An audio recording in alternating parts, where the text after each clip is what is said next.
Everyone welcome to my channel Aarush mama's.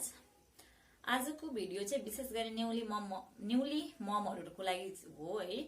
अनि नयाँ भर्खरै जन्मेको बच्चाहरूलाई जो के अरे रुगा खोकीहरू लाग्छ नि, त्यति बेला चाहिँ हामीले अब डाक्टरहरूले पनि दबाई नदिने भन्नुहुन्छ, दबाई दिन पनि हुँदैन बच्चाहरूलाई चाहिँ। आज म त्यसको हजुरहरूलाई घरेलु उपाय भन्न जाँदैछु। त्यसको लागि हामीले के गर्नुपर्छ भन्दाखेरि मस्टर्ड ओइल, तोरीको तेल, अनि अलिकति तोरीको तेल, अलिकति ज्वानो, अलिकति मेथी, लसुनको पोटी हुन्छ नि, लसुन फुकेर चाहिँ 4-5 वटा लसुनहरू, अनि त्यसपछि चाहिँ पियाज सुनेर अचम्म मान्नुभयो होला हैन, लसुन त फुराइराख्छन्, पियाज भनेर चाहिँ पियाजले चाहिँ बच्चाको त्यो चिसो सोच्ने काम गर्छ।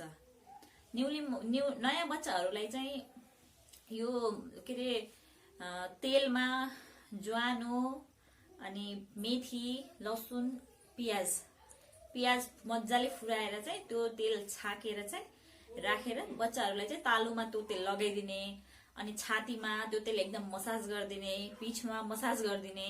पैतालामा मसाज गरिदिनु भयो भने चाहिँ बडी वार्म हुन्छ बच्चाहरूको, अनि उनीहरूलाई रुगा खोकी लाग्न दिँदैन, लागु भए पनि छिटो निकै पार्छ। त्यो तेल चाहिँ स्टोरेज गरेर राखेर चाहिँ बच्चाहरूको लागि दिनदिनै बिहान साँझ चाहिँ मजाले तालुमा शरीरमा मालिस गरिदिने हो भने चाहिँ बच्चालाई कतैबाट पनि चिसो हुँदैन, र जुन म्युकस उनीहरूको छातीमा जमेर बसेको हुन्छ कफ, त्यो चाहिँ भाफले गर्मीले गर्दाखेरि चाहिँ दिशाबाट निक्लिन्छ।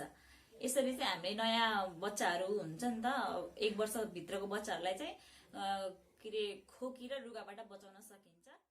चाहिँ यो घरेलु उपाय चाहिँ हामीले बच्चामाथि अपनाउन सकिन्छ। अझै पनि हजुरहरूलाई केही नयाँ कुरा जान्नु छ भने चाहिँ हजुरहरूले मलाई कमेन्ट बक्समा भन्नु होला, म चाहिँ त्यसको आन्सर दिन तत्पर रहनेछु। Thank you for watching my channel.